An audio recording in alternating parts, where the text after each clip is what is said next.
क्यों फ्लो करता है, किसी भी आपका इलेक्ट्रोलाइटिक कंडक्टर हो सकता है या फिर मेटालिक कंडक्टर में क्यों फ्लो करता है आपका इलेक्ट्रिक करंट, ठीक है। तो उसके मैं कॉज को लेकर के आया हूँ। तो आप लोग जानते ही हैं, पिछले क्लास में आप लोग पढ़े हैं कि यहाँ पे क्या होता है आपका इस इलेक्ट्रोस्टैटिक कंडीशन में क्या होता है आपका कि जो भी आपका चार्ज का फ्लो होता है तो उसका कहीं ना कहीं रिस्पॉन्सिबल इलेक्ट्रिक फोर्स होता है, ठीक है। इलेक्ट्रिक फोर्स के कारण ही आपका क्या होता है, वहाँ पे आपका चार्ज का फ्लो होता है, ठीक है। इलेक्ट्रिक फोर्स होता है, इलेक्ट्रिक फील्ड होता है, ठीक है। अब जब आपका जहाँ पे ये सब है तो वहाँ पे तो ऑब्वियसली इलेक्ट्रिक पोटेंशियल टॉपिक तो आएगा ही, ठीक है।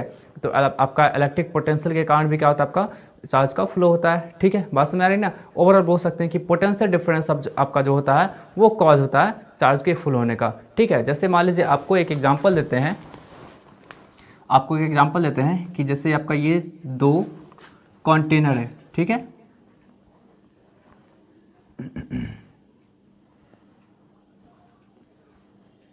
इस दोनों को क्या करते हैं आप ना, कनेक्ट करते हैं।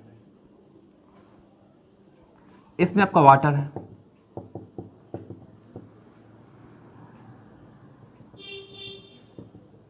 ठीक है। तो ये आपका सबसे पहले बंद था। अब जैसे ही आप इसको क्या करते हैं, कनेक्ट करते हैं, मीन्स आपको इसको हटा देते हैं, ठीक है। इसको आप बिल्कुल हटा देते हैं, मतलब यहाँ पे रास्ता एकदम क्लियर कर देते हैं, ठीक है। तो यहाँ पे क्या आपका होगा, वाटर का फ्लो होना स्टार्ट हो जाएगा, मतलब इस तरफ आपका वाटर का फ्लो होना स्टार्ट हो जाएगा, ठीक है। तो वाटर का फ्लो आपका क्यों हो रहा है, क्योंकि आपका दोनों के लेवल में डिफरेंस है, ठीक है। दोनों के लेवल में डिफरेंस है तभी तो वाटर का फ्लो हो रहा है, मतलब बोल सकते हैं दोनों के पोटेंशियल में डिफरेंस है।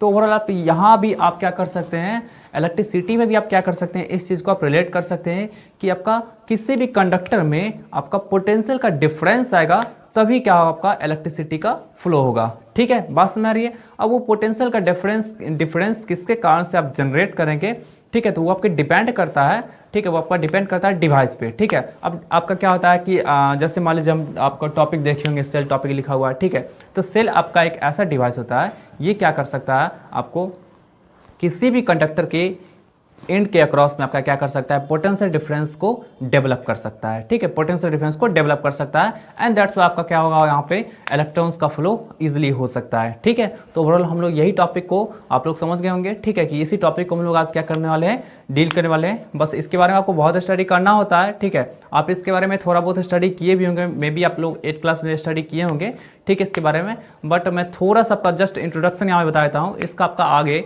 12th क्लास में आपको इसके बारे में बहुत सारे चीज़ पढ़ने होते हैं, ठीक है। तो चलिए हम स्टार्ट करते हैं सेल टॉपिक को। तो सबसे पहले एक लाइन लिख देते हैं, ये आपका होता क्या है, it is a device which maintains potential difference across the ends of the conductors.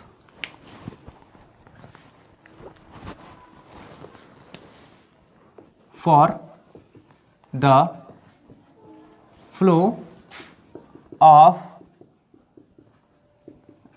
electricity, ठीक है। ये आपका क्या होता है, सेल क्या होता है, आपका एक ऐसा डिवाइस होता है जो क्या करेगा, कंडक्टर के अक्रॉस में क्या करेगा, पोटेंशियल डिफरेंस को डेवलप करेगा। किस कारण से डेवलप करेगा, किस लिए डेवलप करेगा, तो इलेक्ट्रिसिटी के फ्लो के लिए। बात सुना रही है। अब चलिए आप लोग सेल ये टॉपिक तो पढ़ लिए, ठीक है, छोटा सा बस डिफिनेशन जान लिए, लेकिन क्या आपका कहाँ पे देखे होंगे, प्रैक्टिकल लाइफ में, कहीं ना कहीं देखे होंगे, ठीक है। तो आप देखे होंगे आपके रिस्ट वॉच में लगा होगा सेल, ठीक है, बटन सेल तो सेल होता है आपका, आपके वॉल क्लॉक में आपका लगा होगा, ठीक है, उसको ड्राई सेल कहते हैं हम लोग, ठीक है।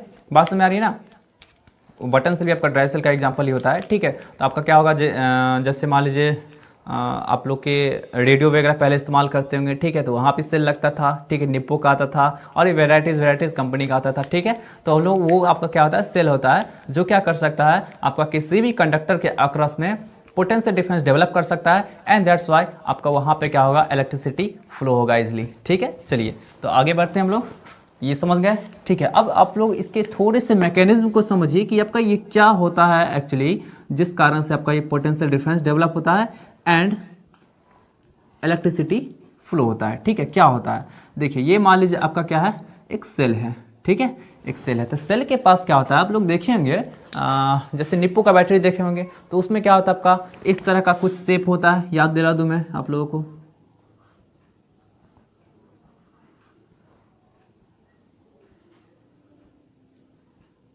ठीक है, इस तरह का सेल होता है। ठीक है, जो लोग पढ़े लिखे होते हैं, ठीक है, जो नहीं भी पढ़े लिखे होते हैं, ये वो इस बात को भली बात नहीं जान रहे होते हैं कि इसको हम लोग कहते हैं निगेटिव पोल एंड इसको कहते हैं हम लोग पॉजिटिव पोल। ठीक है, बात समझ में आ रही है?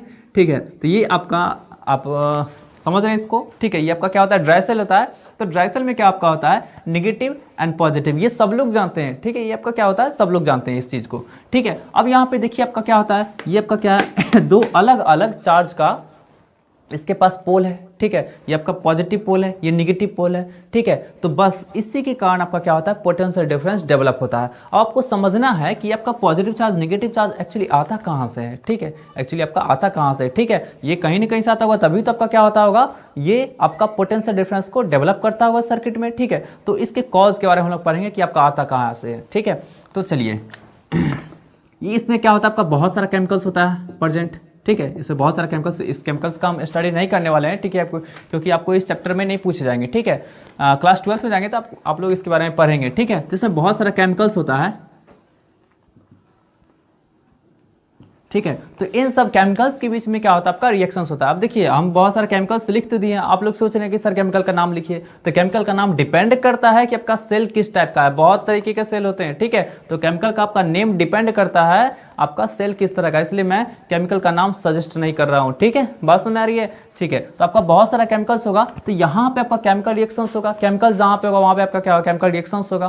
तो वो केमिकल रिएक्शंस के कारण क्या होता है, आपका एक जस्ट लाइक बोल सकते हैं फोर्स डेवलप होता है। ठीक है, इस सेल के अंदर आपका क्या होता है, फोर्स डेवलप होता है। एंड उस फोर्स के कारण क्या होता है, आपका यहाँ पे पॉजिटिव चार्ज एक एंड पे एंड नेगेटिव चार्ज दूसरे एंड पे आपका एक्यूमुलेट होता है, जमा होता है। ठीक है, अब वो फोर्स जो होता है आपका, उस फोर्स को आप इलेक्ट्रोस्टैटिक फोर्स समझने की भूल मत करिएगा। ठीक है, क्योंकि वो फोर्स जो आपका ओरिजिन हुआ, ओरिजिन कहां से हुआ, तो केमिकल आपका केमिकल रिएक्शन से ओरिजिन हुआ है। ठीक है, जो भी आपका सेल के अंदर में केमिकल रिएक्शन हो रहा होगा, उससे आपका ये फोर्स ओरिजिनेट हुआ है। ठीक है, बात समझ में आ रही है ना? तो आपका क्या होगा, उस फोर्स के कारण आपका positive charge and negative charge का आपका एक्यूमुलेट होगा, दोनों अलग अलग इन पे।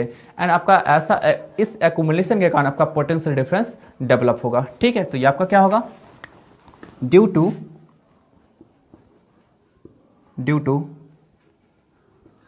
Chemical reactions occurs in the cell, a non-electrostatic force, और इसको हम लोग सिंबलाइज करेंगे Fn से, is developed inside the cell,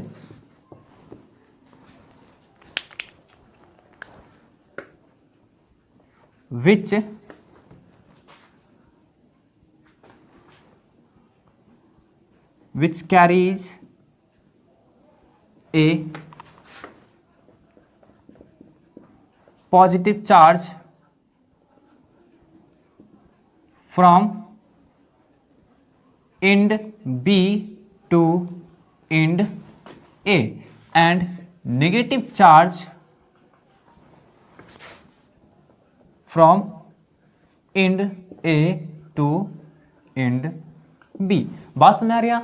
ठीक है, ये आपका क्या होगा, केमिकल रिएक्शंस के कारण क्या होगा, आपका इस सेल के इनसाइड में आपका एक नॉन इलेक्ट्रोस्टैटिक फोर्स डेवलप होगा। एंड वो नॉन इलेक्ट्रोस्टैटिक फोर्स आपका क्या करेगा, इसमें प्रेजेंट सेल में प्रेजेंट आपका पॉजिटिव चार्ज को बी एंड से ए एंड तक लाएगा एंड नेगेटिव चार्ज को आपका क्या करेगा, ए एंड से बी एंड तक लाएगा। ठीक है, बात समझ आ रही है आपका? वो क्या करेगा पूरा, अब ये जरूरी नहीं कि आपका यहीं से, पूरे का पूरे सेल से, ठीक है, पूरे सेल के इनसाइड में जितना भी रीजन है सब जगह से क्या करेगा, आपका पॉजिटिव चार्ज को उठा करके यहाँ पे लाएगा। तो इस कारण से आपका क्या होगा, इस एंड पे पॉजिटिव चार्ज डेवलप हो जाएगा। ठीक है, आपका निगेटिव चार्जेस को पूरे का पूरे सेल में से आपको उठा करके यहाँ पे ले जाएगा। ठीक है, तो आपका क्या होगा, यहाँ पे आपका निगेटिव चार्ज डेवलप हो जाएगा। ठीक है, ये पॉजिटिव एंड, ये नेगेटिव एंड हो गया। अब पॉजिटिव नेगेटिव दो डिफरेंट एंड हो गया, तो इस कारण से आपका क्या होगा, यहाँ पे एक बोल सकते हैं इलेक्ट्रिक फील्ड भी जनरेट होगा। ठीक है, इलेक्ट्रिक फील्ड भी जनरेट होगा। ठीक है, आप इसको मान लीजिए, आप ऐसा दिखा देते हैं। ठीक है, ऐसा दिखा देते हैं, Fn का डायरेक्शन वेक्टर एफ एन का डायरेक्शन, ठीक है। ये आपका क्या हो रहा है, वेक्टर एफ एन इस तरह करके है, ठीक है ना, इस तरह करके है, ठीक है। तो आपका क्या होगा, यहाँ पे इस तरह का फोर्स डेवलप हो गया। अब क्या होता है कि ये तो आपका इस तरह का फोर्स आपका डेवलप हो गया कि आपका पॉजिटिव चार्ज को उठा के इधर से इधर ला रहा है, ठीक है, एंड नेगेटिव चार्ज को उठा के इधर से ला रहा है, ठीक है। अब यहाँ पे चार्ज एक्यूमुलेट हुआ तो यहाँ पे आपका एक और फोर्स डेवलप होगा। वैसे आप इसको वर्क डन आप दिखा सकते हैं यहाँ पे कि मान लीजिए इसको आप वर्क डन आराम से दिखा सकते हैं। मान लीजिए इसके बीच का डिस्टेंस आपका क्या होगा, इसके बीच का डिस्टेंस d होगा, तो वर्क डन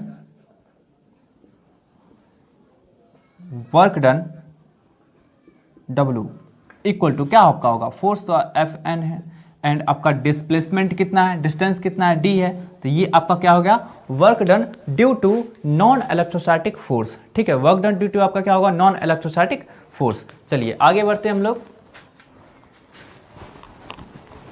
इसको आप लोग नोट कर लीजिएगा अच्छे से, ठीक है। इसको आप लोग क्या करिए, नोट कर लीजिएगा अच्छे से, ठीक है। हम इसको भी मिटा देंगे, फिलहाल हम ऊपर लिख रहे हैं, ठीक है। चलिए आपका क्या होगा, ये बात आप समझ गए। अब यहाँ पे क्या होता है, आपका इसी सेल में जस्ट अपोजिट डायरेक्शन में क्या आपका होगा, जस्ट अपोजिट डायरेक्शन में आपका एक फोर्स डेवलप होगा, ठीक है। उसको हम लोग कहेंगे इलेक्ट्रिक फील्ड। तो जैसे मान लीजिए आपका एफ एन का डायरेक्शन इस तरफ है, तो आपका क्या होगा, एफ ई का डायरेक्शन इस तरफ होगा, ठीक है। बिल्कुल अपोजिट डायरेक्शन में आपका क्या होगा, एक फोर्स डेवलप होगा एंड आपका वो फोर्स क्या करेगा, वो फोर्स आपका क्या करेगा, जैसे इलेक्ट्रिक फील्ड का भी डायरेक्शन आप दिखा सकते हैं, ठीक है। इलेक्ट्रिक फील्ड का भी डायरेक्शन होगा, तो ये फोर्स क्या करेगा, आपका जो चार्ज पार्टिकल होगा उसको आप अपोजिट डायरेक्शन में ले जाएगा, ठीक है। मीन्स आपका देखिए ये क्या होगा आपका, कि ये क्या कर रहा है आपका, ये जो आपका एफ एन है ये क्या कर रहा है, पॉजिटिव चार्ज को यहाँ से उठा के यहाँ ला रहा है, ठीक है। एंड ये क्या करेगा, आपको पॉजिटिव चार्ज को उठा के यहाँ से यहाँ लाएगा। बात समझ आ रही है ना, उल्टा काम करेगा ये, ठीक है। आपका ये उठा के इधर ला रहा है, ये उठा के इधर ले जाएगा, ठीक है, उल्टा काम करेगा, ठीक है। तो आपका क्या होगा, due two charges developed across the ends of cell,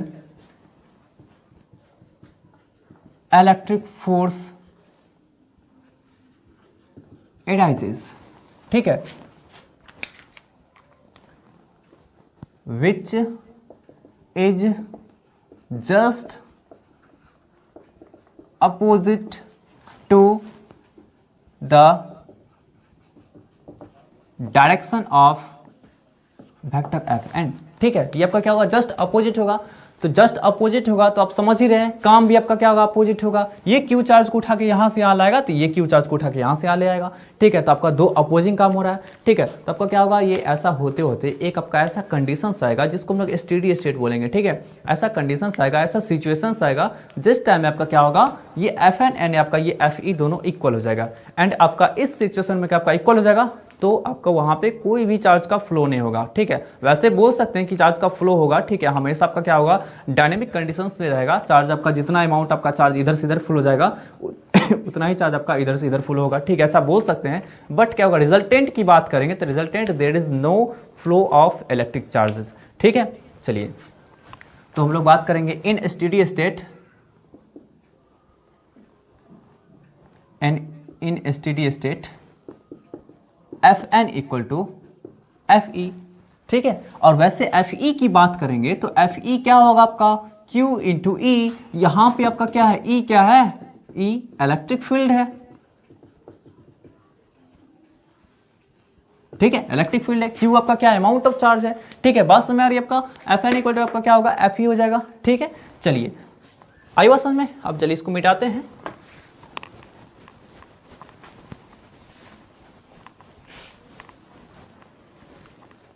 तो अब देखिए हम लोग बात करेंगे ईएमएफ की। ईएमएफ एक नया टर्म आपका आया है, ठीक है। तो ईएमएफ इक्वल टू होता है आपका वही work done per unit charge. अरे वही ईएमएफ मींस आप बोल सकते हैं, आप जस्ट इन रफ लैंग्वेज बोल सकते हैं पोटेंशियल, ठीक है, इलेक्ट्रिक पोटेंशियल, ठीक है। तब का क्या होगा, इन रफ लैंग्वेज, ठीक है, दोनों बोथ आर नॉट सिमिलर, ठीक है, बता देंगे आपको दोनों में थोड़ा सा डिफरेंस क्या होता है, ठीक है।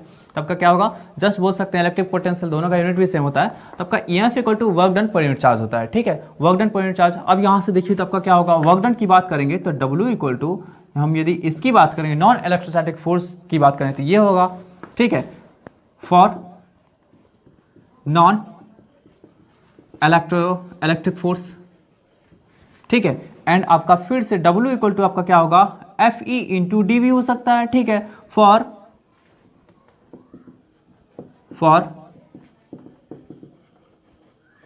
Electric force. बात समझ आ रही है ना, ठीक है। W का आपका क्या, FE इंटू ये भी हो सकता है। अब देखिए तो इसको तो लिख सकते हैं Q into E into D, ठीक है, कोई डाउट है। चलिए अब यहां से आपका क्या होगा, Q इंटू, और इसको लिख सकते हैं इलेक्ट्रिक पोटेंशियल। सोचें कि भाई ऐसा कैसे लिख दिए, इलेक्ट्रिक फील्ड इंटू डिस्टेंस कैसे लिख दिए, इलेक्ट्रिक पोटेंशियल ये कैसे लिख दिए, ठीक है।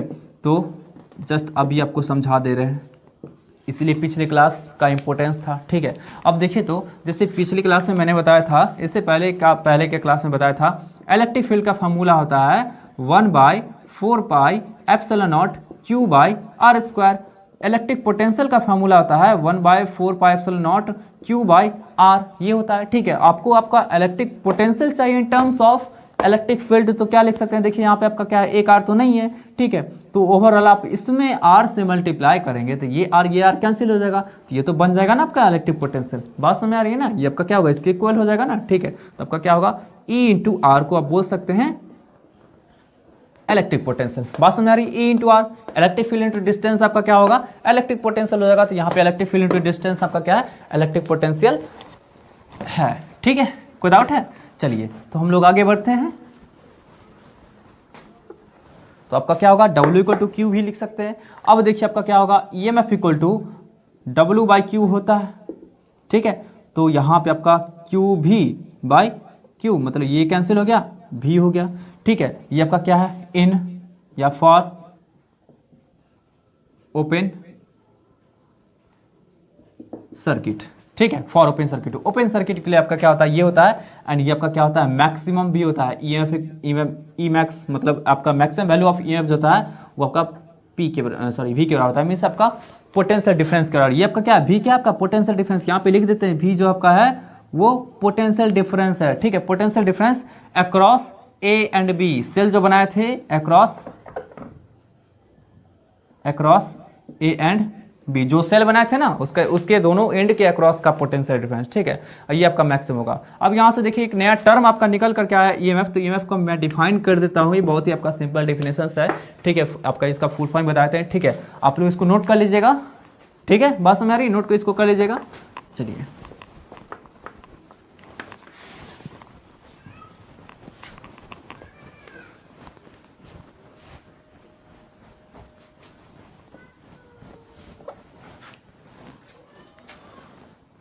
देखिए EMF की बात करेंगे। EMF का फुल फॉर्म जो होता है आपका इलेक्ट्रोमोटिव फोर्स, ठीक है, इलेक्ट्रोमोटिव फोर्स। ये देखिए, ये आपका कुछ लग रहा हो कि कोई फोर्स का टाइप है, बट आपका क्या होता है, एक्चुअली ये फोर्स का टाइप नहीं होता है, ठीक है, ये फोर्स नहीं होता है, ठीक है। आप लोग इसमें कंफ्यूज मत होइएगा, आपका ये फोर्स नहीं होता, जस्ट इसको नाम दिया गया, ठीक है। तो आपका EMF जो होता है वो किसी भी सोर्स का, ठीक है, किसी भी सोर्स का वो इसके लिए डिफाइन कर सकते हैं, EMF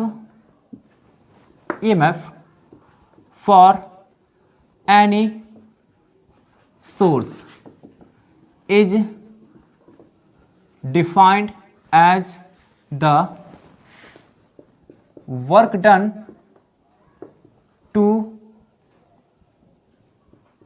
carry a unit charge from unit positive charge बोल सकते हैं, यूनिट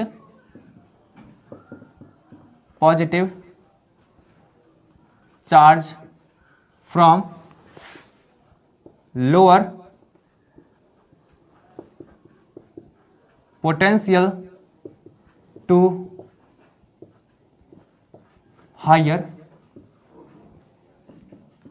potential, ठीक है। EMF जो होता है आपका किसी भी सोर्स का, वो क्या होता है आपका, कि वो आपका क्या होता है, work done to carry a unit positive charge from lower potential to higher potential. देखिए ये जो आपका हो गया, जैसे आपका सेल जो बनाए थे, अभी जस्ट बनाए थे, ये B था, ये A था, इसका पॉजिटिव इन, ये नेगेटिव इन, तो इसको हम लोग कहेंगे लोअर पोटेंशियल, और ये आपका क्या हो गया,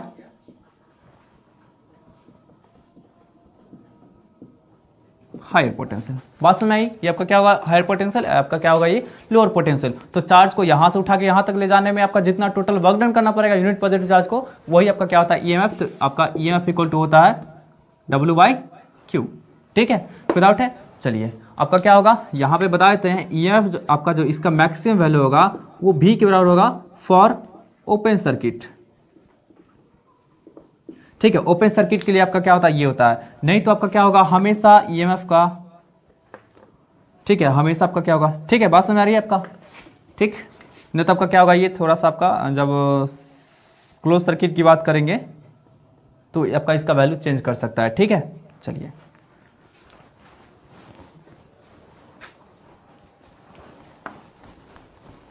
ठीक है, मतलब आप बोल सकते हैं फॉर क्लोज्ड सर्किट ईएमएफ जो आपका होगा वो लेसर देन V होगा, मतलब V से आपका क्या होगा, छोटा हो जाएगा। ठीक है, V से आपका क्या होगा, छोटा हो जाएगा। ठीक है, इन जनरल आप बोल सकते हैं आपका EMF less than equal to V। In general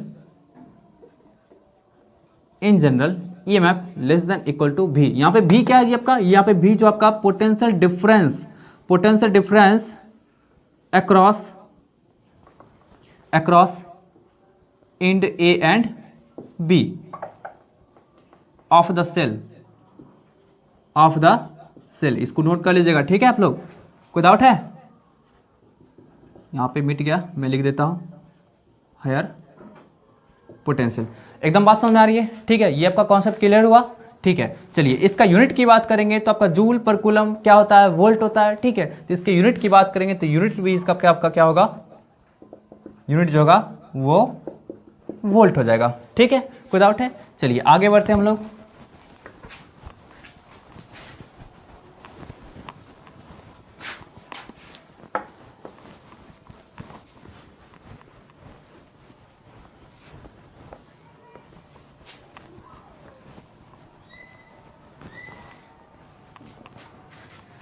ठीक है, चलिए आपका नेक्स्ट टॉपिक आता है निकल करके, बहुत इंपॉर्टेंट है क्लास 10th के लिए, और ये इलेक्ट्रिसिटी का सबसे इंपॉर्टेंट टॉपिक समझ सकते हैं इसको। ठीक है, ओम्स लॉ। ये ओम्स लॉ क्या होता है? ओम्स लॉ आपका बहुत इंपॉर्टेंट टॉपिक होता है। ठीक है, इलेक्ट्रिसिटी के लिए। तो ओम्स लॉ आपका बताता है आपका electric current and potential difference में रिलेशनशिप। ठीक है, किसी भी कंडक्टर के अक्रॉस में आपका पोटेंशियल डिफरेंस उसको डेवलप करते हैं तो इलेक्ट्रिक करंट का उसके मैग्नीट्यूड पे क्या डिपेंडेंट होता है, मतलब कितना आपका डिपेंड करता है, कैसे डिपेंड करता है। ठीक है, इस चीज को बताता है। चलिए, तो ओम्स लॉ, नाम ये आपका ओम जो है साइंटिस्ट का नाम है। ठीक है,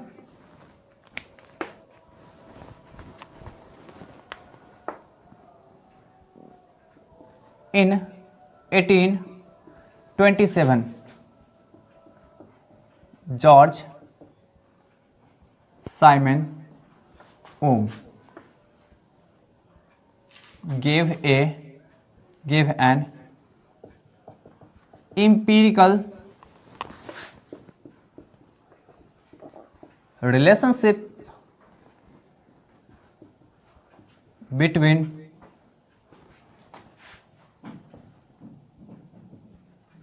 voltage and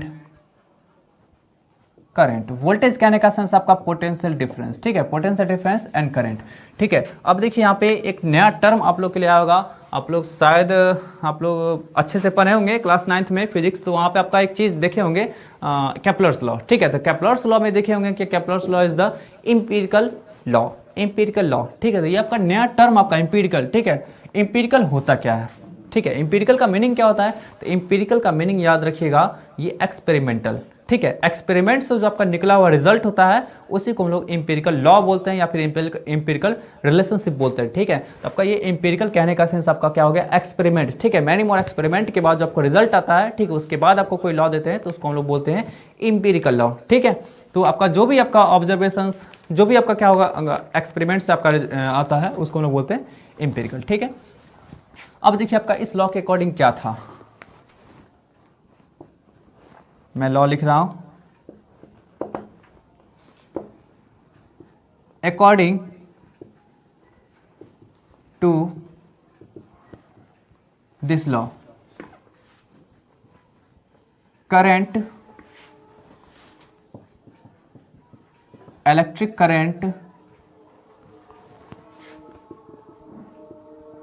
flowing through the conductor is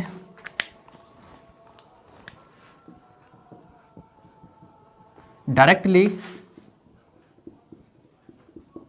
proportional to the potential difference applied across the ends of that conductor, provided the temperature and all other physical quantities are remain same।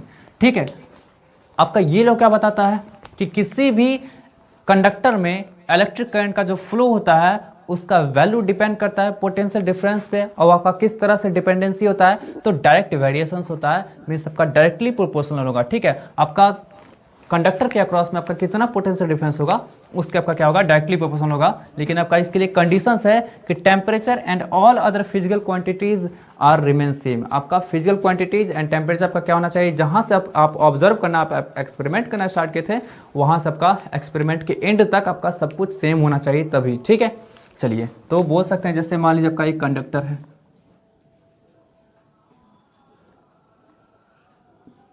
A and B, दो end है। ठीक है, इसके बीच में हम लोग क्या किए हैं, एक पोटेंशियल डिफरेंस भी को सेटअप कर दिए। ठीक है, भी को सेटअप कर दिए। अब आपका क्या होगा, इसमें करंट फ्लो कर रहा है आई, तो आई का मैग्नीट्यूड इतना ज़्यादा होगा जितना ज़्यादा आपका क्या होगा, पोटेंशियल डिफरेंस होगा। एंड ये आपका प्रैक्टिकल, आपका प्रैक्टिकली भी इसको समझ सकते हैं आप लोग। बचपन में बहुत ज़्यादा बल्ब एंड बैटरी की तरह आपका बल्ब जलाए होंगे। ठीक है, तो देखते होंगे बैटरी का आपका पावर बढ़ाते होंगे तो आपका क्या होगा, ये बल्ब में आपका ग्लोइंग बहुत ज़्यादा बढ़ जाता होगा। ठीक है, या फिर आप अपने घर में ही देखते होंगे क्या होता है आपका कि जब वोल्टेज कम रहता है, ठीक है, वोल्टेज आपका कम रहता है तो आपका बल्ब में ब्राइटनेस आपका कम होता है, फैन का आपका मोशन आपका क्या होता है, स्पीड कम होता है। ठीक है, ये सब बहुत सारा चीज़ देखे होंगे। ठीक है, आपका जैसे ही वोल्टेज बढ़ता है तो आपका क्या होगा, बल्ब में ब्राइटनेस बढ़ता है। ठीक है, आपका फैन में स्पीड बढ़ जाता है। ठीक है, एंड मैनी अदर एप्लीकेशन आप देखे होंगे प्रैक्टिकल लाइफ में। ठीक है, तो आपका बिल्कुल वही चीज़ होता है कि आपका पोटेंशियल डिफरेंस जितना ज़्यादा होगा, करंट का वैल्यू आपका क्या होगा, उतना ज़्यादा होगा। ठीक है, तो आपका क्या होगा, यहाँ पे बोल सकते हैं आई डायरेक्टली प्रोपोर्शनल टू भी। ठीक है, आई डायरेक्टली प्रोपोर्शनल टू भी। चलिए आप लोग इसको क्या कीजिएगा, नोट कर लीजिएगा, अच्छे से नोट कर लीजिएगा। अब यहाँ पे देखिए आपका क्या होगा, आई इक्वल टू प्रोपोर्शनल हटता है, प्रोपोर्शनलिटी का साइन हटता है, तो वहाँ पे आपका एक कांस्टेंट आता है। चलिए इसको हम लोग मान लेते हैं कि, ठीक है, नहीं पता हम लोग को कौन सा कांस्टेंट होगा। ठीक है, इसको मान लेते हैं कि अब यहाँ पे क्या कर सकते हैं लिख सकते हैं आप इसको, यहाँ पे आपका के जो होगा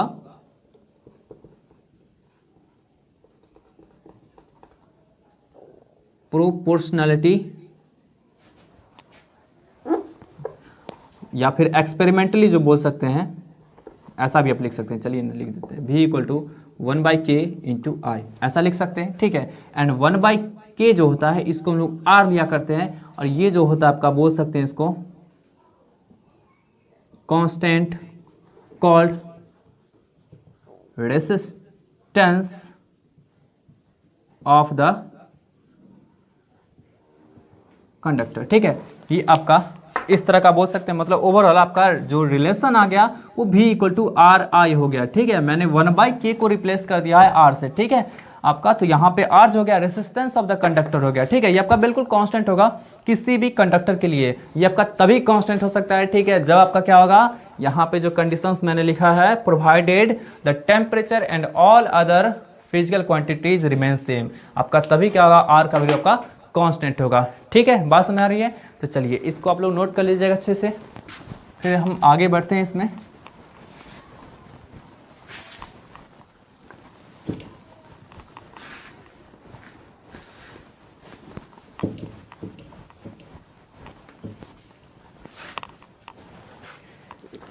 अभी जस्ट आर के बारे में पढ़ रहे थे, ठीक है। ये आर आपका क्या होता है, रेसिस्टेंस ऑफ द कंडक्टर, ठीक है, रेसिस्टेंस ऑफ द कंडक्टर आपका क्या होता है, ये डिपेंड किस पे करता है, डिपेंड्स अपॉन द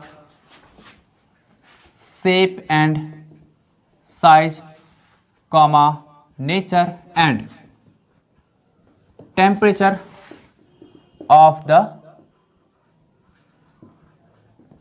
मटेरियल, ठीक है। ये आपका रेसिस्टेंस का वैल्यू जो होगा आपका वो किस पे डिपेंड करता है, तो आपका शेप एंड साइज, मतलब किस शेप का आपका कंडक्टर है, साइज उसका क्या है, ठीक है। नेचर पे, कंडक्टर का नेचर क्या है, टेम्परेचर पे, ठीक है, टेम्परेचर पे आपका डिपेंड करेगा, ठीक है। तो इन सब फैक्टर्स पे क्या होता है आपका रेसिस्टेंस का वैल्यू डिपेंड करता है, ठीक है। तो अभी आप जस्ट देखे थे भी डायरेक्टली प्रोपोर्शनल टू आई था, ठीक है। तो अब इसके लिए ग्राफिकल जो आप देखेंगे, ग्राफिकल व्यू देखिएगा, तो इसका ग्राफिकल व्यू की बात करेंगे तो आपका बिल्कुल इस तरह का होगा।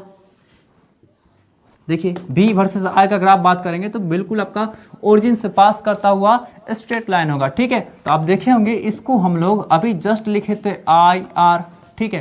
तो यहाँ पे R जो होगा ये बिल्कुल स्लोप का काम करेगा, किसी भी ग्राफ के लिए स्लोप का, जैसे आपका ये थीटा है, ठीक है। तो यहाँ पे टेन थीटा जो होगा ये आपका क्या होगा, आप बना सकते हैं V/I एंड आपका V/I बोल सकते हैं आप इसको। देखिए यहाँ पे आप इसको चेंज भी थोड़ा सा कर सकते हैं, देखिए मे भी आप लोग को नहीं दिख रहा होगा, मैं यहाँ पे लिख दे रहा हूँ V = RI, अभी जस्ट लिखे थे, यहाँ पे R = लिख सकते हैं आप V/I, ठीक है। ये R आपका क्या है, रेसिस्टेंस है, और इसी को बोल सकते हैं स्लोप भी बोल सकते हैं। देख लीजिए V/I आया है, ठीक है। तो V/I के प्लेस पे आप R लिख सकते हैं, और ये आपका क्या हो गया, स्लोप ऑफ VI कर्व, याद रखिएगा। मतलब VI कर्व में स्लोप आपको पूछा जाएगा तो R होता है, ठीक है। एंड उल्टा बात करेंगे हम लोग, यदि उल्टा बात करेंगे, ठीक है, I एंड V की बात करेंगे तो इसका भी वेरिएशन आपका सेम ही होगा, क्योंकि आप ये भी देखिए रिलेशनशिप, ठीक है। इसके लिए आपका ये होगा एंड इसके लिए आपका क्या होगा, ये होगा, ये भी रिलेशनशिप देखें तो इसके लिए आपका वेरिएशन बिल्कुल इस तरह का होगा। बट आपका क्या होगा, यहाँ पे स्लोप आपका बिल्कुल चेंज कर जाएगा, ठीक है। यहाँ पे आप टेन थीटा की बात करेंगे तो टेन थीटा ये आपका क्या है, I है, ये आपका क्या है, V है। तो टेन थीटा = I/V, तो I/V मतलब 1/R। तो इसके लिए स्लोप जो आपका होगा, इसके लिए स्लोप जो आपका ये 1/R होगा, ठीक है। तो इस दोनों चीज को आपका एकदम याद रखिएगा, ठीक है। स्लोप आपका क्या होगा, चेंज कर जाएगा। जब V वर्सेस I रहेगा तो उस केस में आपका R होगा स्लोप, एंड बट आपका क्या होगा, I वर्सेस V रहेगा, आपका I वर्सेस V बोल सकते हैं कर्व, तो उसके लिए आपका क्या होगा, स्लोप इस तरह का होगा। एकदम बात समझ में आ रही है, 100% समझ में आ रही है, ठीक है। तो आपका इसको आप लोग अच्छे से नोट कर लीजिएगा, ठीक है। तो फिर ओम्स लॉ का नेक्स्ट क्लास हम फिर से कर रखते हैं, ठीक है। और उसमें बताएंगे कि वैलिडिटी ऑफ ओम्स लॉ, मतलब ओम्स लॉ वैलिड किस कंडीशंस में होता है, ठीक है। एंड ओम्स लॉ के बेसिस पे में से रेसिस्टेंस के बेसिस पे हम लोग डिसाइड करेंगे कि आपका किस तरह से मेटेरियल का टाइप होता है, ठीक है। कोई डाउट है? चलिए तो फिर मिलते हैं नेक्स्ट वीडियो में, तब तक के लिए बाय बाय, टेक केयर।